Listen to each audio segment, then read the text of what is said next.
Okay, in this short video here, we're going to look at how we start to add all of this great content to our class, and one of the ways that we do that is with the turn editing on and off. And we've seen this before in Moodle 1, and we've started to talk about this a little bit when we created classes.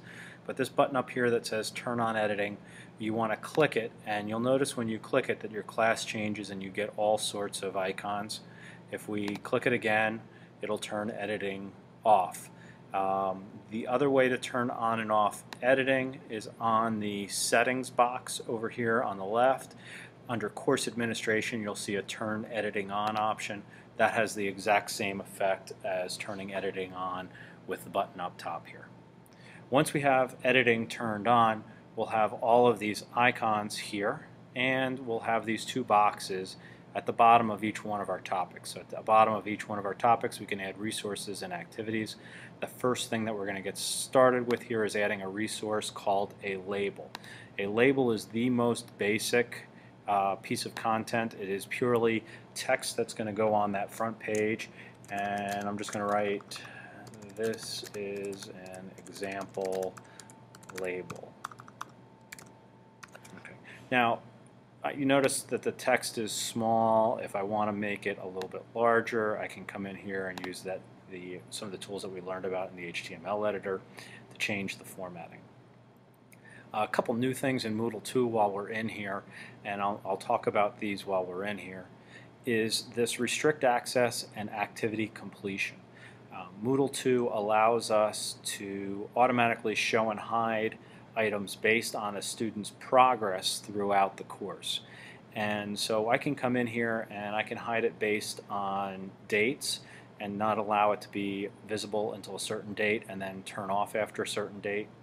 I can add a grade condition of one of the different things that are in my class that have a grade and make it a condition upon receiving a certain grade in an activity, and I can add additional grade activities. The other one that you might want to use is activity completion. So when an activity is completed, one of these different activities, once it's marked complete, then this will be allowed to be shown. And you have a couple options here. You can have it hidden entirely so the person doesn't even know the item exists, or you can show it grayed out, and if it's grayed out, it will be there but the user won't be able to click on it, and it will have restriction information underneath it basically that says this item is not available until you complete whatever it is condition-wise that you have to complete.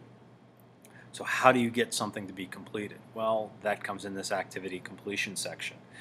For a label, students can manually mark the activity as completed, or you can have it that it's do not indicate activity completion. Because it's just a label, there's nothing that the student is going to do with the label other than view it. And when they view it, there'll be a little check mark over here, and they can check the check mark to say that they viewed it, and that allows them to move on or marks that activity complete. In this case, and in most labels, we're going to say do not indicate any activity completion because this is just for formatting. But this restrict access and activity completion, these are common areas on all of the resources and activities in Moodle 2. So now when I hit save and return to course, there's my example label, and it's sitting right there. And you'll notice now it came in right at the bottom. And maybe I didn't want it at the bottom, but I wanted it somewhere up a little bit further. This arrow piece here allows me to drag this label between different areas as well as between different sections, so I can move it down to a different section if I want it someplace else. The arrow here to the right allows me to indent it to the right, and now I can also use the other arrow to move it back to the left. The hand gets me back into editing. You'll notice if I hover over it, it says update. The ×2 is a new thing in Moodle 2. It allows me to duplicate this label and create an exact copy of it. So when I click on it, it will create an exact copy, and it'll either allow you to edit it if you want to, or I'm just going to say return to the course. And you'll see now that I have two labels here. I really don't want both of them, so I'm going to click the X on this first one, and the X is so that I can delete the label. the eyeball here is for me to manually show and hide this label to my students. If I click the eyeball shut, I will be able to see it here grayed out, but my students will not be able to see it. And then the last one here is assigning roles. And now this is a very special function that allows you to assign different permissions inside of each item inside of Moodle, and we're going to hold off on that for a more advanced topic later in this class. Right for now, I don't need this label, so I am going to close this video by deleting this label.